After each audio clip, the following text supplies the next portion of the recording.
Good morning everyone, it's Melissa here. Today we are in my chicken garden where I'm going to be planting a soft neck variety of garlic.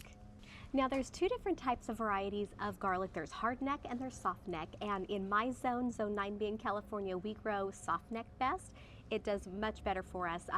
Hard neck we can still grow, but it takes a certain number of chill hours for it to actually produce a garlic. So I mean, you could still buy it, it's just you have to make sure that you chill it first before you actually plant it in the ground. If you live in an area that gets cold enough, then you can absolutely just plant that. But for me in my zone, that's what you'd have to do with the hard neck varieties. So that is why I have garlic that's soft neck, because I can actually just break this head of garlic apart and plant it in the ground, and I don't have to do anything up until the end of May next year when I go and dig up my garlic.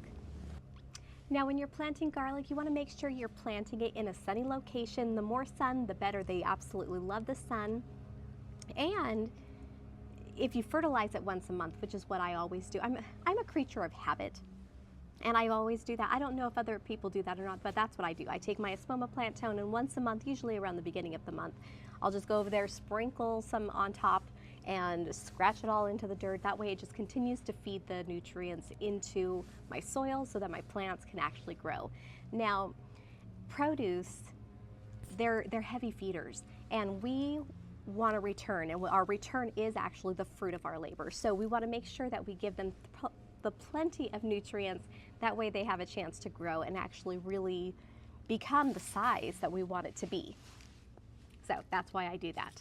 Now, as you can see here, I've got my bowl of garlic. I have a couple of heads of garlic right here that need to be broken apart, but in here I actually have some that I took apart already. And this is a clove of garlic. This side right here is the flat side, and as you can see, this section right here is the pointy side. We're going to be planting the garlic with the flat side down, because that's where the roots are going to be coming out of, and the pointy side goes up because that's where the garlic is going to grow. Now what we're going to do is we're actually going to dig a hole about 2 inches down, and we're going to space the garlic about 3 to 4 inches apart, because we want to make sure that the garlic has plenty of room to grow, to spread out and not compete with nutrients or space. So that's why we want to make sure we do that. We also want to make sure that it gets plenty of sunlight, because that way the sun is going to just feed these bulbs and we're just going to let them grow. Now I will say, last year the area that I planted it doesn't get a lot of sun. I think it probably got about 5 or 6 hours of sun total, which it's okay. It's not the best. Our optimum, is 8 hours a day. So it was okay. Now they did fantastic last year. So if you have a spot there you don't get a lot of sun, you can try it out definitely and see that the more sun, the bigger they're going to grow. So that's why we want to make sure that we are putting them in a space where they get plenty of sun. So this location that I have over here to my left is where I'm going to be planting my garlic this year. I want to have plenty of room for garlic. I planted not enough last year, because this year I think I only have like 3 bulbs left now, and I use garlic every single day. Pretty much on every single meal that I cook for my family, we use garlic, because my family and I, we just can't get enough of it. So make sure I need to plant a whole lot more, and even then I'm still not going to have enough because we just eat too much and our space is so limited here. I'm going to save 3 cloves for later on. I have I have 5 kids total, but I have 3 kids who like to actually participate with me in the garden. And so 2 little boys and my daughter. So I'm going to save those 3 so that we can actually do it together. Ooh, flies. Do it together and actually enjoy our time, because I want them to learn to love gardening the way I love it. And we bond over this and we just have so much fun doing it. So that's why I'm going to set aside 3, but I am going to get these ones planted here in the chicken garden. The other 3, I'm going to probably plant them in my vegetable garden on the other side of the yard. I think that's a good location for that. It gets full sun over there as well. So we're going to do that over there. But today we are going to focus on the chicken garden and get this area done. So what I'm going to use today is a espoma plant tone. That's what I'm going to use to fertilize the soil and get everything all prepped and ready for the bulbs. I'm also going to be using my auger to help me dig the holes, because I love this thing. This thing is so cool, so I try to use it as often as I can. And then we're going to be breaking apart the bulbs and get them planted.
All right, so I got 16 rows dug up and planted full of garlic. So it's 16 rows by 4 is what I did. So 16 times 4, that's what, 64 cloves of garlic. So I've got 64 planted in this location, and it's going to just fill up. In a couple of weeks, we're going to see little sprout heads growing up, and it's going to be so good, and I can't wait for our harvest for next spring. 64 planted. That's not bad. I think that's actually a great number. Like I said, I have 3 more garlic heads to actually plant with the kids. I'm going to go and do that later on this afternoon when they get home from school. But in the meantime, I think that's fantastic. I think I planted a lot more this year than I did last year, which is fantastic because, like I said, I only harvested them either like June 1st or May 31st, whatever that day was, and already I'm like down to 3, and I've really been just trying not to use as much, that way it holds off longer. But like I said, we eat garlic on pretty much everything I cook, which is fantastic, except for my Alfredo sauce. Like fettuccine Alfredo, I don't use garlic in my Alfredo sauce. For some reason, I feel like it overpowers the Parmesan cheese, and I am a huge Parmesan cheese fan as well, so I want to taste my Parmesan cheese in my Alfredo sauce, so that's why I don't use it in that. But pretty much everything else, all of my chicken, all of my beef, I mean, we use the garlic, and it's wonderful. So I got these planted. Now next year, when we actually go to dig these up, what we're going to look for is the bottom of the leaves that are starting to turn brown. Some people wait until all the leaves are turned brown, but I don't do that. I find that if I wait too long, sometimes the head's going to start to harden, and we don't want that. We want to actually get it up so that the whole thing is usable, not just the outer layer. We want the entire thing usable. So what I look for is the tops of the greens are still green, but down at the bottom, that's when it starts to turn brown. And in my zone, like I said, it was end of May, very, very beginning of June is when I actually pulled it up, and they were all perfect. They looked beautiful. They were beautiful sizes. What I do also afterward is I braid the garlic, and I'll put a picture up because it's so cute. It makes it fun. I hang it up in my kitchen, and it has this French country feel, which is exactly the look I want in my kitchen. So it turned out really nice.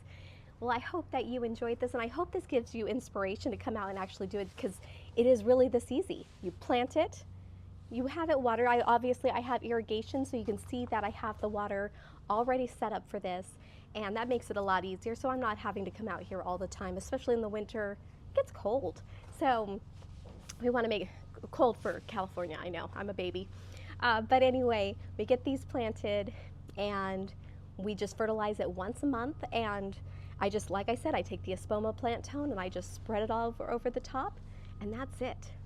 Well, I hope this inspired you to come out and do this in your garden, find some space for it, and we'll see you next time. Bye.